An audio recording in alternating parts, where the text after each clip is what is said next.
Quero convidar os irmãos a abrirem comigo as suas Bíblias no livro de Jó, lá no capítulo 10. Nós vamos ler do versículo 1 até o versículo 7. Jó capítulo 10, do versículo 1 até o versículo 7.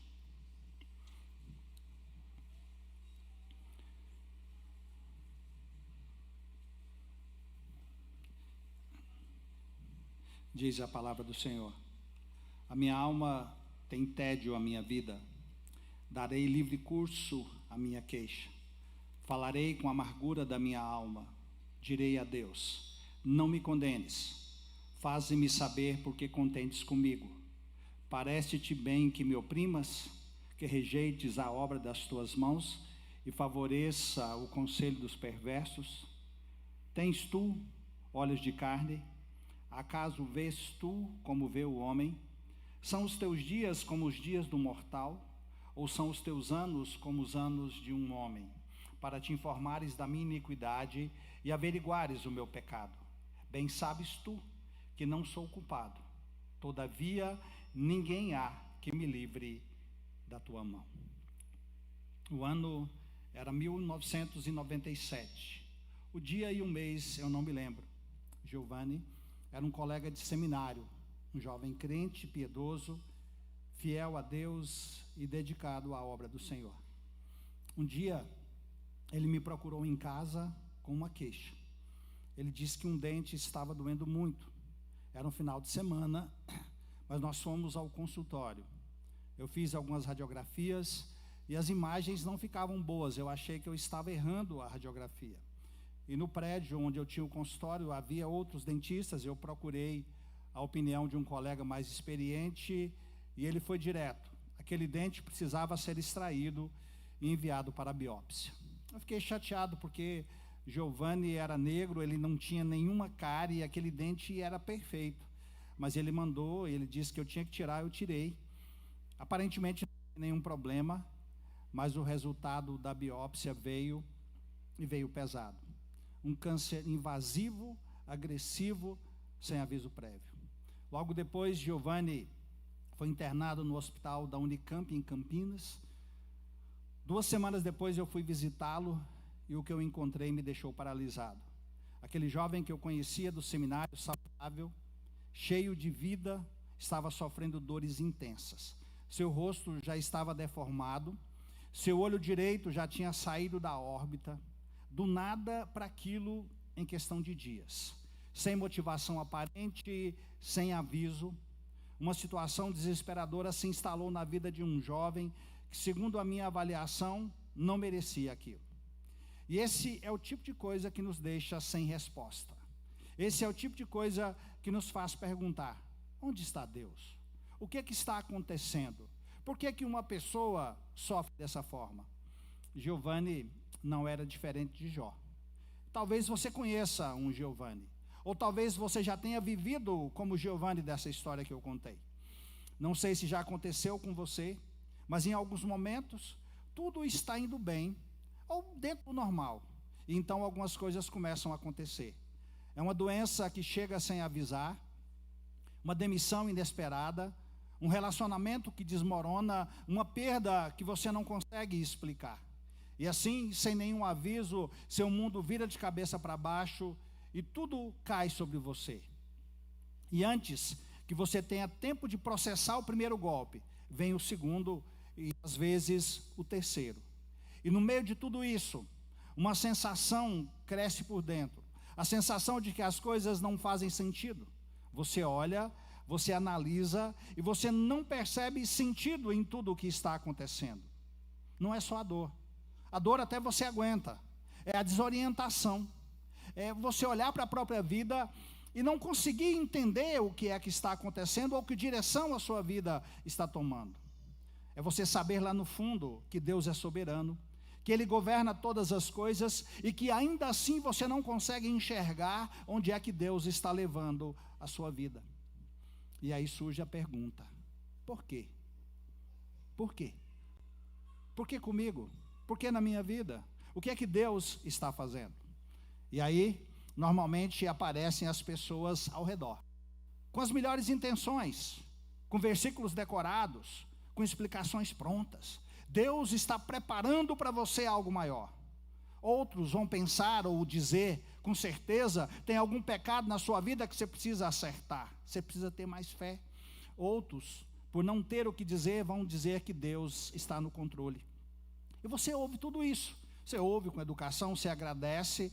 Só que por dentro, você sabe que nenhuma daquelas palavras chegou perto da situação que você está passando. E foi exatamente nessa situação que um homem chamado Jó se encontrou. Um homem íntegro, temente a Deus, que perdeu tudo em questão de dias. Seus bens, seus filhos e a sua saúde. E os amigos que vieram para tentar explicar o inexplicável, pioraram a situação.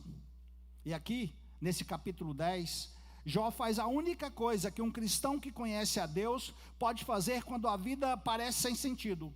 Ele vai falar com Deus. Só que Jó não vai falar com Deus numa oração educada e bem formulada. Jó vai a Deus e coloca para fora tudo o que ele está sentindo. Jó vai a Deus com as perguntas que não tinham resposta. Jó vai a Deus com amargura, porque a amargura havia tomado conta do seu interior. E a partir desse texto, eu quero falar com vocês sobre quando a vida não faz sentido. E para a gente poder entender um pouco melhor esse texto, quem é que escreveu esse livro? O livro de Jó, ele não identifica o seu autor. O que nos traz segurança é que o autor desse livro era um mestre da literatura e da sabedoria de Israel. Alguém muito familiarizado com a tradição dos provérbios e igualmente disposto a questionar os seus limites. Para quem que foi escrito e quando foi escrito? Nós não sabemos. Possivelmente esse é o livro mais antigo da Bíblia, escrito até primeiro que os Pentateuco. Não há exatidão. E a história, ela se passa fora de Israel, na terra de Uz, provavelmente na região de Edom.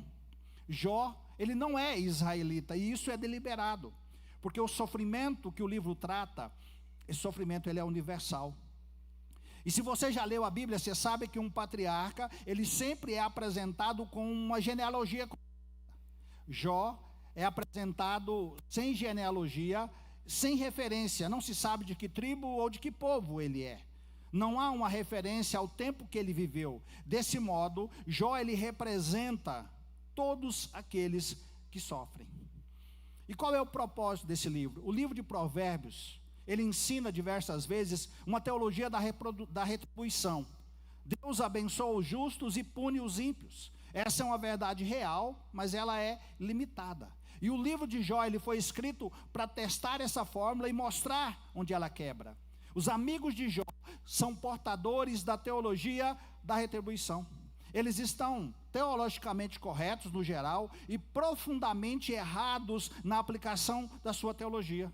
Jó sabe que é íntegro, só que ele não consegue encaixar a sua experiência em nada daquilo que ele conhece. O livro, ele existe para nos dizer, os caminhos de Deus são mais amplos do que qualquer sistema teológico que nós possamos inventar. E onde é que nós estamos no livro? Antes da gente entender o que está dito no capítulo 10, nós precisamos saber o que aconteceu com esse homem. Porque Jó não chega no limite ali no capítulo 10 do nada. O livro, ele começa com uma cena que o leitor vê. Você sabe, eu sei, só que Jó nunca viu. Uma cena que acontece longe dos seus olhos. Deus está na presença dos seus anjos e o adversário Satanás está entre eles. E é o próprio Deus quem chama a atenção de Satanás para Jó. Lá no capítulo 1, versículo 8. Deus diz: observaste meu servo Jó? Não há outro igual a ele na terra. Um homem íntegro e reto que teme a Deus e se desvia do mal. Satanás dá de ombros e não se impressiona. E a resposta de Satanás é cínica. Porventura Jó teme a Deus? Você cercou ele de tudo o que é bom. Você abençoou a vida dele. Mas estende a sua mão, tira o que ele tem, você vai ver que ele te amaldiçoa na sua face. Satanás está dizendo que Jó só é fiel porque compensa. Tire as bênçãos e a fidelidade vai desaparecer. E Deus aceita o desafio. E o que acontece a seguir é terrível. Num único dia, Jó, que era um dos homens mais ricos, perde tudo. Os bois e as jumentas são roubados pelos sabeus, o fogo cai do céu e consome as ovelhas, os caldeus levam os camelos. Ele está digerindo isso tudo, e aí chega o último mensageiro com a notícia mais terrível.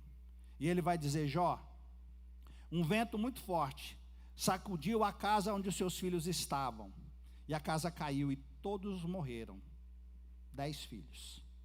Num único dia, Jó passa de um homem de família, com uma família grande, de um dos maiores do Oriente, para um homem sem nada e sem família.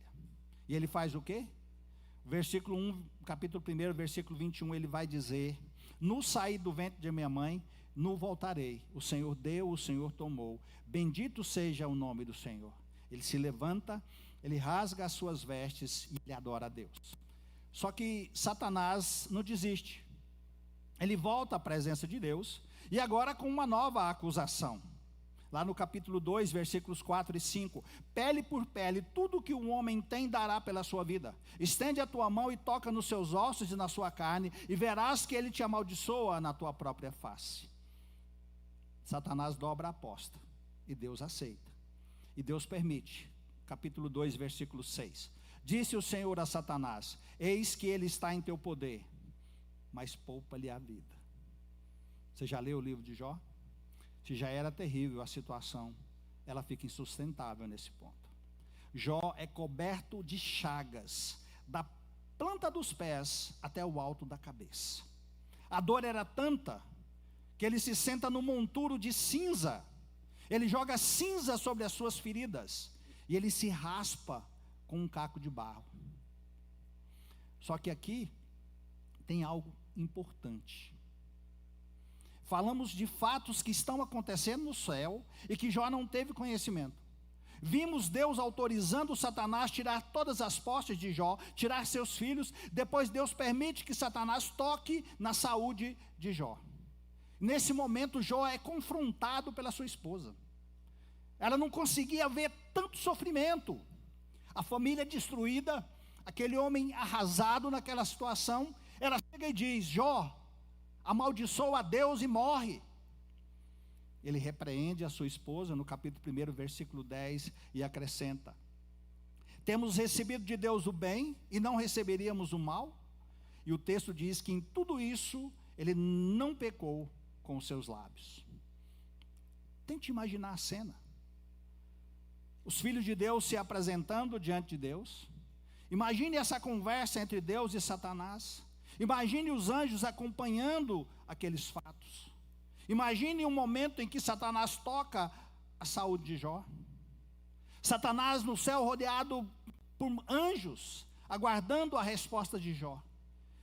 Então Jó responde, e sem saber, Deus é glorificado. Digno é o Senhor de Jó. E o que Satanás faz?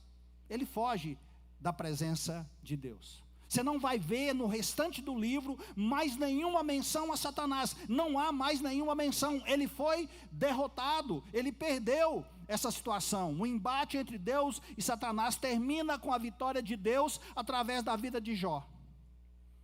Só que aí o drama de Jó continua. Por quê?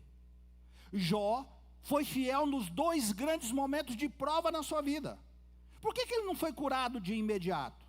Uma coisa é você experimentar uma tragédia, como a perda de um filho, ou a descoberta de uma doença no seu corpo, isso por um período breve. Outra coisa é você experimentar a miséria contínua daquela dor, daquela perda, por meses e até anos. Mas a fé e a fidelidade de Jó não foram recompensadas com uma rápida cura da sua doença. Ele vai dizer lá no capítulo 7, versículos 2 e 3, como escravo que suspira pela sombra, e como jornaleiro que espera pela sua paga, assim me deram por herança meses de desengano, e noites de aflição me proporcionaram. Quando a gente lê, a gente entende, a gente acha que tudo ali se desenvolveu rapidamente. Foram dias, foram semanas, foram meses, quem sabe anos. A miséria de Jó se arrastou. Então, a questão agora é: Por quê? Jó já não tinha demonstrado que ele era fiel a Deus? Jó não havia mantido a sua firmeza em Deus diante de situações tão calamitosas? Então por que Deus não restaurou a sorte de Jó? Por que a gente não pula diretamente lá para o capítulo 42, onde a gente tem o final feliz? Por que a gente vai ter 39 capítulos discorrendo sobre diversas coisas que aconteceram? Você nunca se perguntou isso, não? Você sabe que aquilo aconteceu por causa desse embate entre Deus e Satanás. Mas assim que Jó demonstrou que Deus tinha razão, por que o problema não foi sanado e não foi resolvido? A resposta é que Jó ainda teria muito o que aprender sobre o sofrimento e sobre Deus. E aí vão entrar em cena 3 personagens: Elifaz, o temanita, Bildade, o suíta, e Zofar, o naamatita. 3 amigos de Jó. Eles ouviram falar do que estava acontecendo. Chegou a notícia de que o homem mais rico do Oriente havia perdido tudo e estava numa situação miserável. E eles resolveram: vamos visitar Jó, vamos chorar com ele, vamos consolar Jó. E quando eles avistaram Jó de longe, eles não reconheceram. O texto diz que eles levantaram as suas vozes, choraram, eles rasgaram as suas vestes e jogaram pó sobre as suas cabeças, clamando aos céus. Está lá no livro de Jó, você pode ler depois.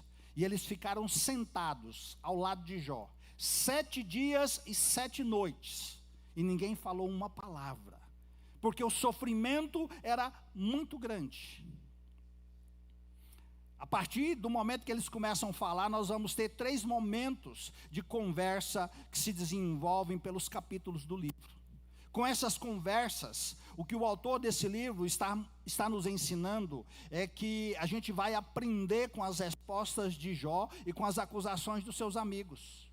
Como é que ele suporta, dia após dia, semana após semana, essa situação tão miserável? Os amigos de Jó têm uma teologia simples e inflexível.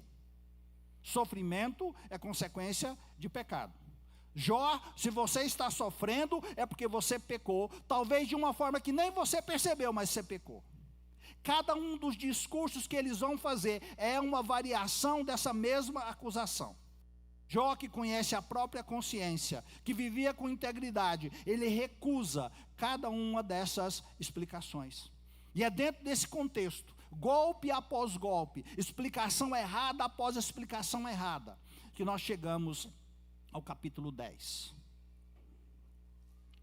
Aqui você encontra um homem que está no fundo do poço, está na lama, destruído. E é dessa situação que ele resolve falar com Deus. O capítulo 10 está dentro do primeiro ciclo de discursos. É a primeira rodada de confronto entre Jó e os seus amigos. Os amigos de Jó chegam, ficam do dele, durante 7 dias ninguém fala nada. Aí quando chega no capítulo 3, Jó solta um grito de desespero. E ele vai responder nos capítulos 4 e 5, com a teologia da retribuição, na versão mais compassiva. E Jó vai responder para ele dizendo que ele está errado, e assim por diante. Cada um dos amigos vai pegar a mesma acusação e dizer: Jó, você está em pecado, não tem jeito, para alguém estar sofrendo desse jeito, só pode ser pecado. Jó ouve e rebate cada um deles, e ele vai descartando as suas explicações. E agora no capítulo 10, ele interrompe essa conversa com seus amigos, e ele vai falar diretamente com Deus. O capítulo 10 é onde Jó explode, mas não é uma explosão irracional. É o gesto de um homem que recusa explicações simplistas, e ele quer uma audiência com o próprio Deus. No nosso texto, que vai do versículo 1 ao 7, Jó expõe o que ele quer dizer a Deus. E o primeiro ponto é: Jó chega no limite. Versículo 1: a minha alma tem tédio a minha vida, darei livre curso à minha queixa, falarei com amargura da minha alma. Jó não chegou nesse ponto do nada. Eu acabei de explicar para vocês tudo o que aconteceu com ele. Ele perdeu tudo. Aí chegam os amigos para tentar consolar, para tentar explicar o que estava acontecendo. Você está sofrendo porque você pecou. Seus filhos já morreram porque eles eram iníquos. Se você se arrepender, Deus vai restaurar tudo. Jó ouviu e não concordou. E aí ele chega nesse capítulo 10, não há resposta, não há consolo, e a amargura está crescendo dentro dele. Em hebraico, a expressão traduzida como minha alma tem tédio, ou minha alma está farta, usa uma palavra nefesh.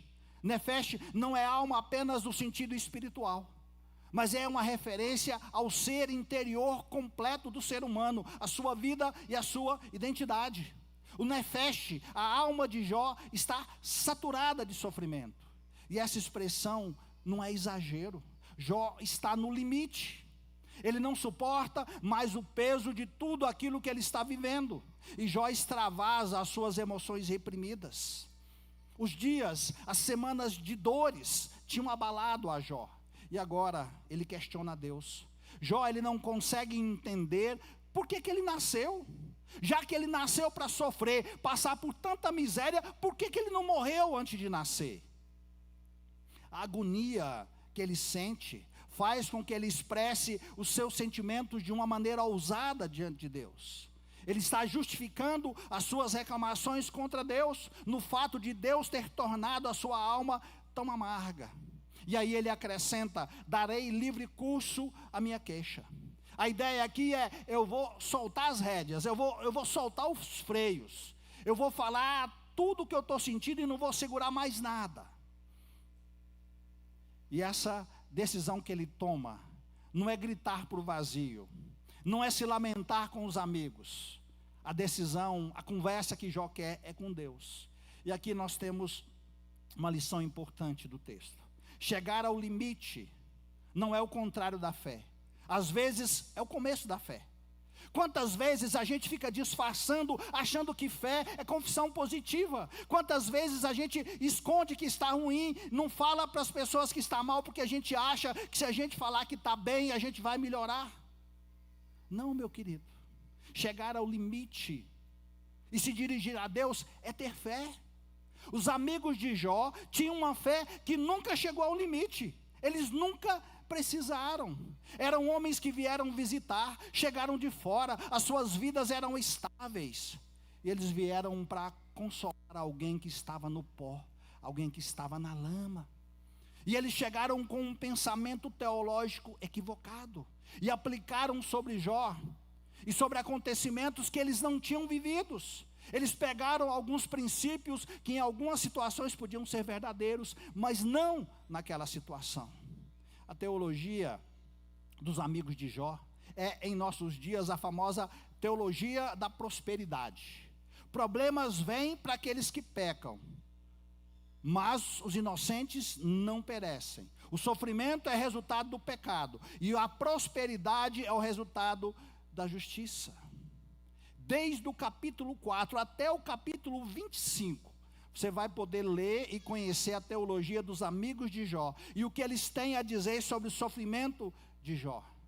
Jó, ele faz um desabafo aí no capítulo 3 diante dos seus amigos. Ele abre a sua boca, ele amaldiçoa o dia que ele nasceu. Ele diz: pereça o dia em que nasci e a noite em que se disse foi concebido um homem. Jó está abalado, ele está sofrendo, e ele protesta: por que eu nasci?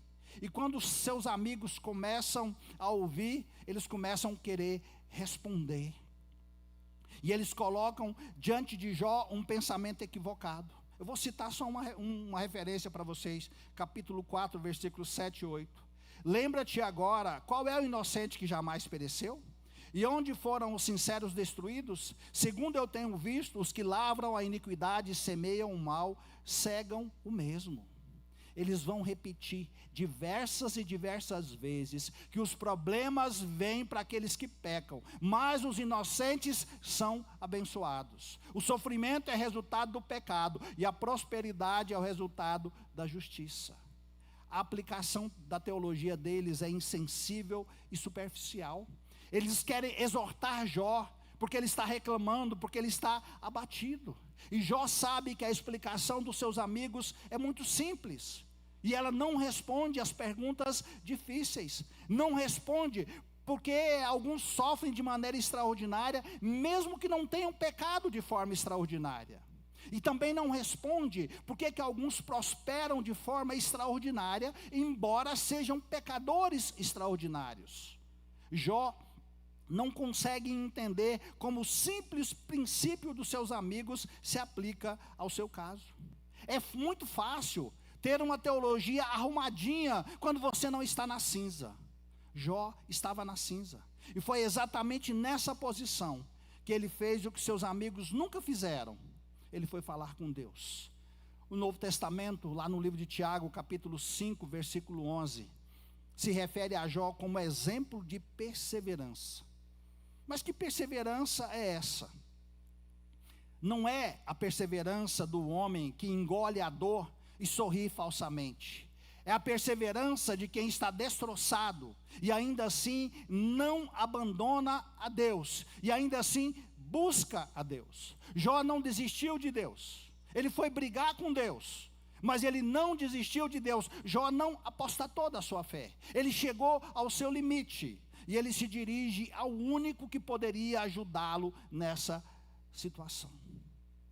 E é aqui, meus queridos, que esse texto fala para nós. Existem pessoas na igreja que podem estar no primeiro golpe, outros no segundo golpe, ou quem sabe no terceiro.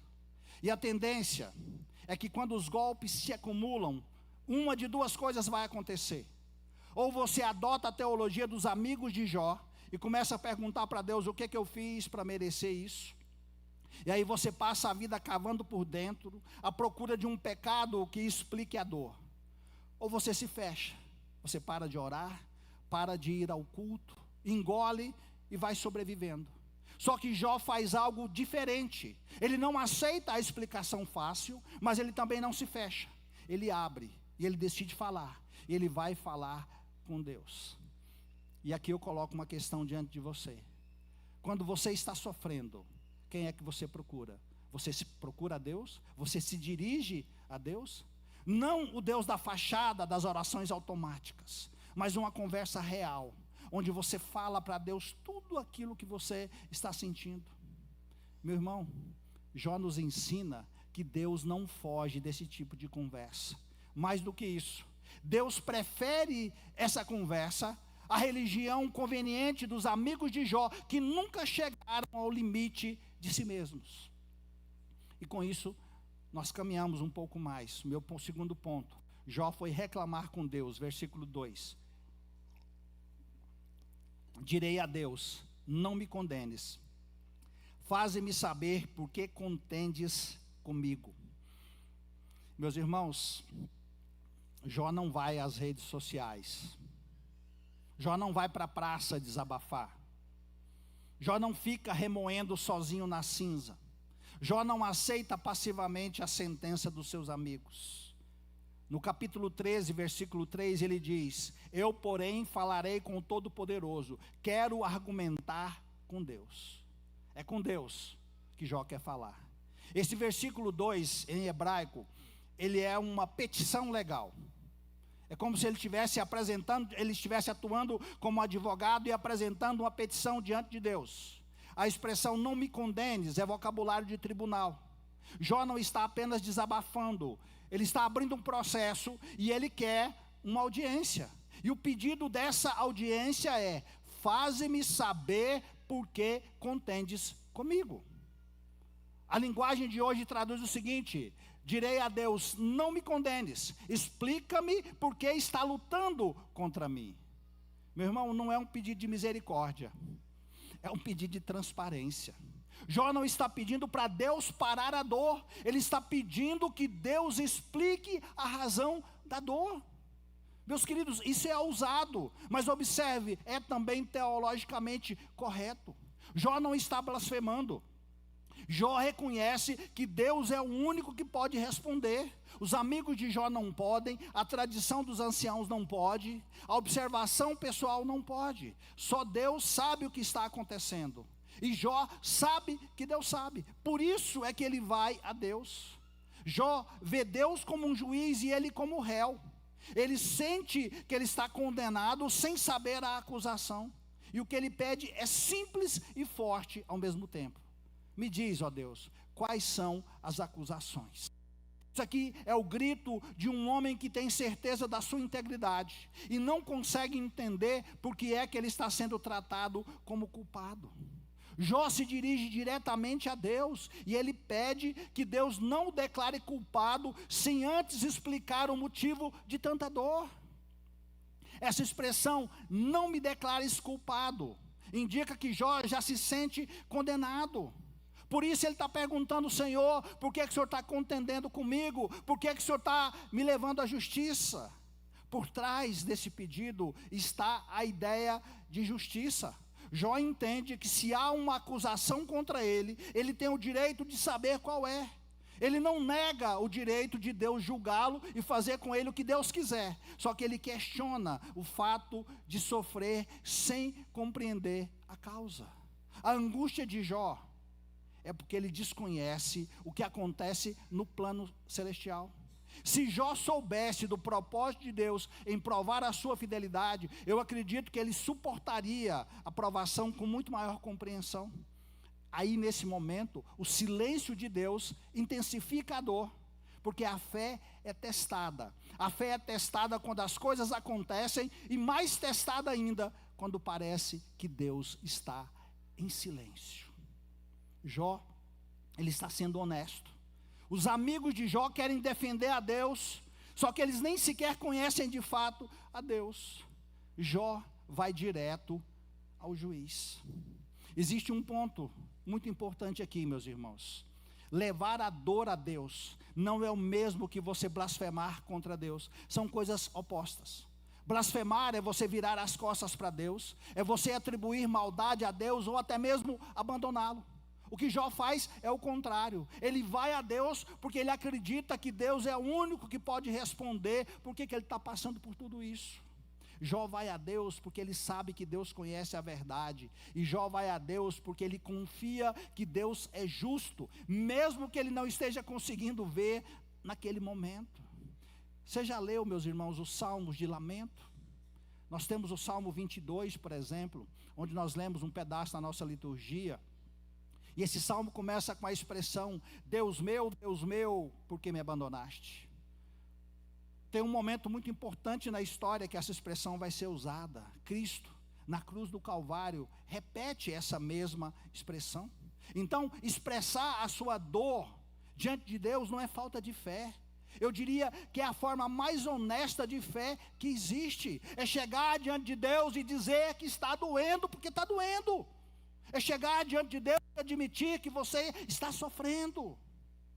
Analisando esse texto, meus irmãos, eu estive me perguntando, quando o sofrimento bate uma primeira, uma segunda, uma terceira vez, para onde é que nós vamos? Tem muita gente que vai para os lugares errados, tem pessoas que vão procurar os amigos querendo uma resposta pronta, outros vão para redes sociais fazer desabafos, outros ficam completamente perdidos, vão para dentro de si mesmo e ficam se remoendo diante daquela situação. Jó, ele nos ensina que a única conversa que nos leva a algum lugar é a conversa com Deus. E aqui tem uma coisa, meus irmãos, que eu considero impressionante. Não é uma conversa educada, não é uma conversa cheia de frases bonitas, mas é uma conversa onde Jó coloca para fora tudo o que está lá dentro. E aqui há um avanço que Jó não tinha e nós temos. No capítulo 9, versículo 33, Jó diz o seguinte: se houvesse entre nós um árbitro que pusesse a sua mão sobre nós dois. Jó gostaria que tivesse alguém para mediar o problema entre ele e Deus, alguém para ficar entre ele e Deus. Jó não sabia, mas nós sabemos e nós temos alguém. Jó pede um árbitro, alguém que fale a Deus por ele. Na verdade, Jó não precisa de um árbitro, ele precisa de um mediador, ele precisa de um libertador. E Cristo é o libertador, é o mediador pelo qual Jó clama. Por ele, nós podemos chegar a Deus com muito mais liberdade do que Jó chegou e com a certeza de que nós seremos ouvidos. Jó está numa profunda crise espiritual. Ele está questionando aquela situação. Ele está passando por momentos muito difíceis, mas em nenhum momento ele abandona a Deus. Nas suas lágrimas de desespero, ele se coloca nas mãos de Deus. E aí nós chegamos ao final do texto, no meu terceiro ponto. Jó sabia que Deus via tudo e confiou nisso, do versículo 3 ao 7. Parece-te bem que me oprimas, que rejeites as obras das tuas mãos e favoreças o conselho dos perversos? Tens tu olhos de carne? Acaso vês tu como vê o homem? São os teus dias como os dias do mortal? Ou são os teus anos como os anos de um homem, para te informares da minha iniquidade e averiguares o meu pecado? Bem sabes tu que eu não sou culpado, todavia ninguém há que me livre da tua mão. Aqui, do versículo 3 ao 6, Jó faz uma série de perguntas a Deus que parecem quase como uma acusação. Ele pergunta: tu tem olhos de carne? O Senhor está vendo como vê o homem? Depois ele pergunta: são os teus dias como os dias do mortal, para que inquiras a minha iniquidade? O que Jó está dizendo com isso? Ele está pensando e descartando um por um os possíveis motivos pelo qual Deus poderia estar agindo dessa maneira. Primeiro ele pergunta: será que Deus não enxerga direito? Será que Deus tem os olhos limitados como os homens, por isso ele não está vendo certo? E aí ele diz não. Aí depois ele pergunta: será que Deus está com pressa, como um juiz humano que quer fechar logo o caso e quer resolver logo com a condenação? Aí ele vai dizer não. Jó, ele está expressando perplexidade diante do sofrimento. Jó está questionando por que Deus destrói a obra das suas mãos, ou seja, Jó se refere à sua própria vida, como se fosse um ímpio agindo contra ele. Ele entende que aquela situação é incompatível com o caráter de Deus. Ele levanta então hipóteses e ele mesmo rebate essas hipóteses, porque a conclusão, ela vem no versículo 7, quando ele diz: tu sabes que não sou culpado. Jó chega a uma conclusão que ele não tem culpa. Ele não quer dizer que Deus é injusto, ele não consegue resolver. Deus sabe a verdade. Deus sabe que Jó é íntegro. E ainda assim, Jó está sofrendo. Meu querido, qual a teologia que pode explicar isso daqui? A teologia dos amigos de Jó não servia. Mas observe que mesmo no meio dessa contradição, Jó não abandona Deus. Você consegue perceber? Deixa eu repetir. Eu sei que Deus é bom. Jó está dizendo: eu sei que Deus é bom, eu sei que Deus é justo, eu sei que Deus é todo poderoso. Mas eu não fiz nada para merecer isso. Eu não tenho pecado, eu não tenho iniquidade na minha vida. Então por que isso está acontecendo? As coisas não se juntam entre aquilo que ele conhece e aquilo que ele está vivendo. Só que ele não abandona Deus. Ele não conclui que Deus é mau. Ele não fecha os seus olhos e passa a viver como se Deus não existisse. Ele tem nas suas mãos uma contradição e ele leva essa contradição diante de Deus. A última frase aí do versículo 7: ninguém há que me livre da tua mão. Jó entende que ele está nas mãos de Deus, e mesmo sem perceber, ele sabe que não existe lugar melhor para ele estar. Só que ele não está enxergando com clareza. Jó é como alguém que tenta montar um quebra-cabeça sem ter todas as peças. Ele vê o sofrimento, ele sabe tudo o que ele passou. Só que ele não viu a cena dos céus do capítulo 1 e 2. O leitor viu, você viu, Jó não. E é exatamente isso que o livro usa para ensinar a sua lição. Os caminhos de Deus são mais amplos do que qualquer compreensão teológica que nós possamos ter. O sofrimento de Jó não era punição. Era Deus tornando melhor um homem que já era bom. A cegueira espiritual diante do sofrimento não é falta de fé. Jó não estava cego por rebeldia. Ele estava cego pela mesma limitação humana que todos nós carregamos. O que diferencia Jó dos amigos é que ele enxergou mais. Ele permaneceu honesto diante daquilo que ele não entendia e manteve a sua relação com Deus mesmo sem respostas. Os amigos de Jó tinham uma visão equivocada. Jó tinha uma visão turva, mas o coração aberto, e Deus fica com Jó. Meus queridos, Jó ele chega ao limite. Ele levou as suas perguntas a Deus. E mesmo sem respostas, ele ficou firme em Deus. É isso que nós podemos chamar de uma fé madura. Não a fé que tem todas as respostas, mas a fé que continua em Deus, mesmo quando as respostas não chegam. Meus irmãos, Jó perguntou 19 vezes para Deus por quê. Você já notou que no meio dos sofrimentos é a pergunta que a gente mais faz? Parece que se alguém responder por que nós estamos sofrendo, mesmo que a gente continue sofrendo, vai ser mais fácil. Sabe quantas respostas que Deus deu para Jó? Nenhuma. Deus não foi se explicar para Jó. Deus não foi dar nenhuma satisfação para Jó. Só que Jó permaneceu firme em Deus. No capítulo 9, ele pede por um árbitro, por um mediador. E em Cristo Deus nos concede esse árbitro. No capítulo 19, com o pouco conhecimento que ele tinha, ele vai dizer que ele sabe que o seu Redentor vive. Jó está tateando no escuro, em direção a algo que ele não via com clareza, mas ele sabia que Deus estava diante dele. Nós vemos, nós sabemos que Cristo desceu até o fundo do poço, não para explicar o nosso sofrimento de fora, mas para estar dentro do nosso sofrimento conosco. O Deus que Jó acusava de ter olhos de carne, de fato se tornou carne, sofreu, morreu e ressuscitou. Isso não explica cada dificuldade específica que você enfrenta, mas muda a perspectiva a partir da qual você as enfrenta. Jó, ele chega no capítulo 42, diferente do que ele era no capítulo 1. Não porque as respostas chegaram. Deus nunca explicou a razão do sofrimento de Jó. Se Jó pergunta 19 vezes para Deus por quê, Deus faz 71 perguntas para Jó. Deus começa a perguntar para ele: onde é que você estava quando eu criei o mundo? E vai perguntando. E Jó simplesmente, nós lemos na nossa liturgia, capítulo 40, vou calar a boca, não vou falar mais nada. E entenda uma coisa, meu irmão, Jó ainda estava no pó, Jó ainda estava na cinza, ele ainda estava coberto de feridas. Só que ele chega ao capítulo 42 diferente. Porque no meio do processo, no meio do questionamento a Deus, ele encontrou com Deus. No meio do seu desespero, ele foi encontrado por Deus, eu prefiro dizer. E esse encontro foi tão suficiente para transformá-lo. Deus não se explicou para Jó.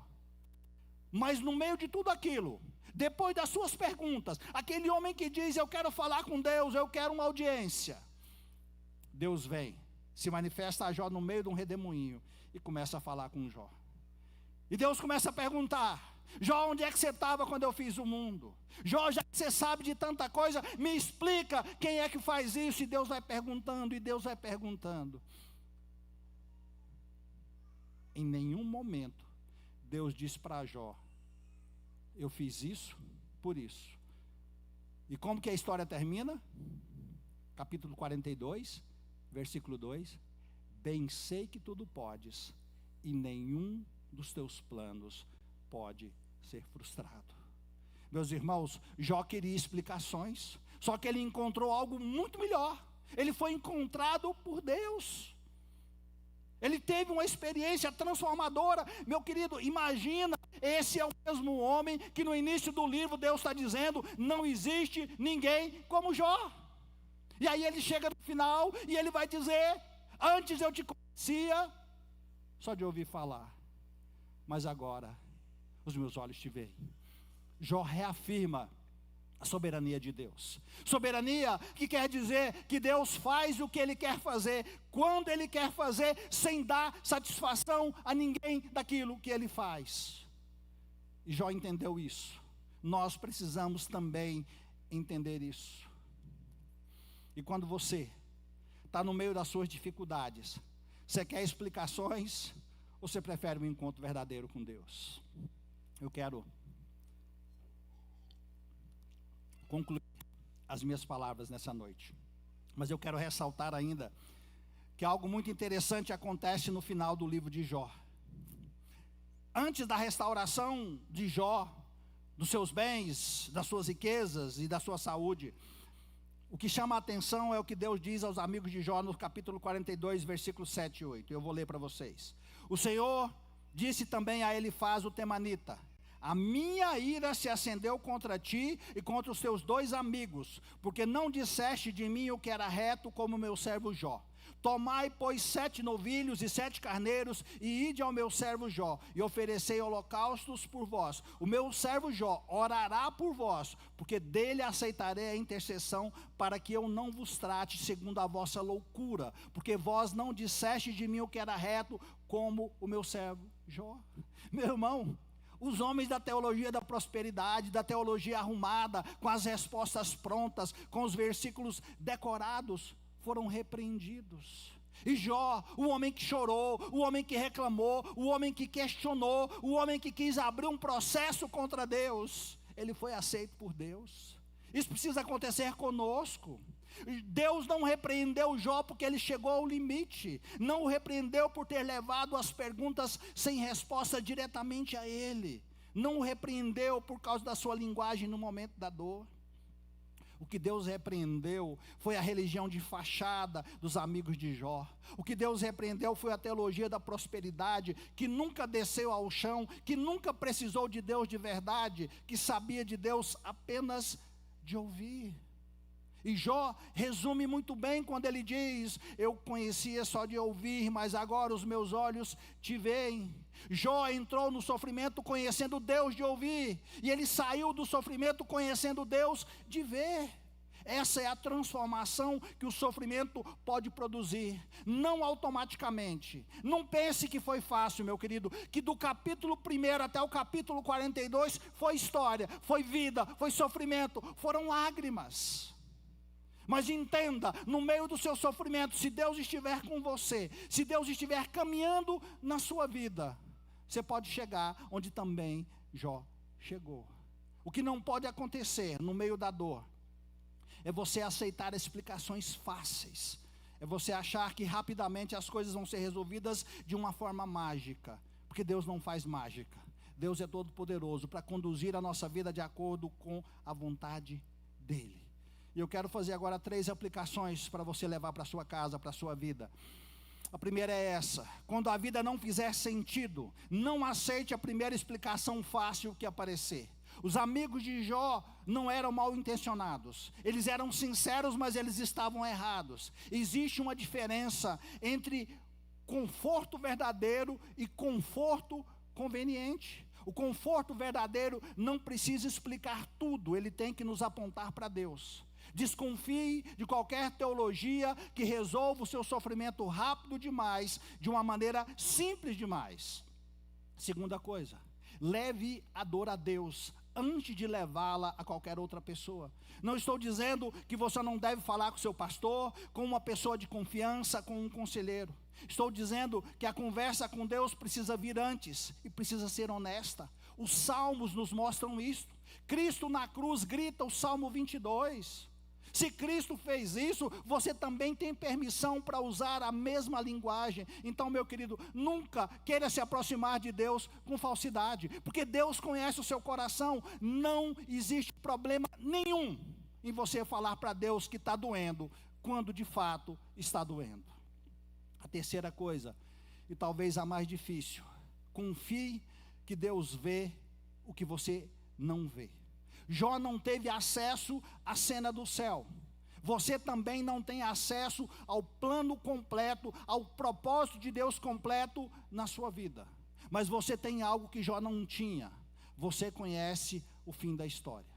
Você sabe que Cristo morreu e ressuscitou. Sabe que o sofrimento não tem a última palavra. Você sabe que o capítulo 42 existe. Saber que o capítulo 42 existe não elimina a dor do capítulo 10, mas sustenta você enquanto você ainda está caminhando na sua vida cristã. Então entenda o que Jó aprendeu: Deus é soberano. Tudo aquilo que está acontecendo na sua vida está sendo conduzido pelas mãos de Deus. O quanto antes você aprender a descansar nele, melhor será para você. Giovanni, o meu colega de seminário, não chegou ao capítulo 42 aqui na terra. Ele morreu. Ele foi para a presença do Senhor. Mas sei que ele conhecia o Redentor que Jó falou no capítulo 19. E essa é a certeza que sustenta quando as perguntas não têm resposta. O seu Redentor vive. O seu Redentor caminha com você. Quando a vida não faz sentido, você pode tentar fazer várias coisas, mas eu garanto para você, ir à presença de Deus é a melhor coisa que você pode fazer. Amém? Sabendo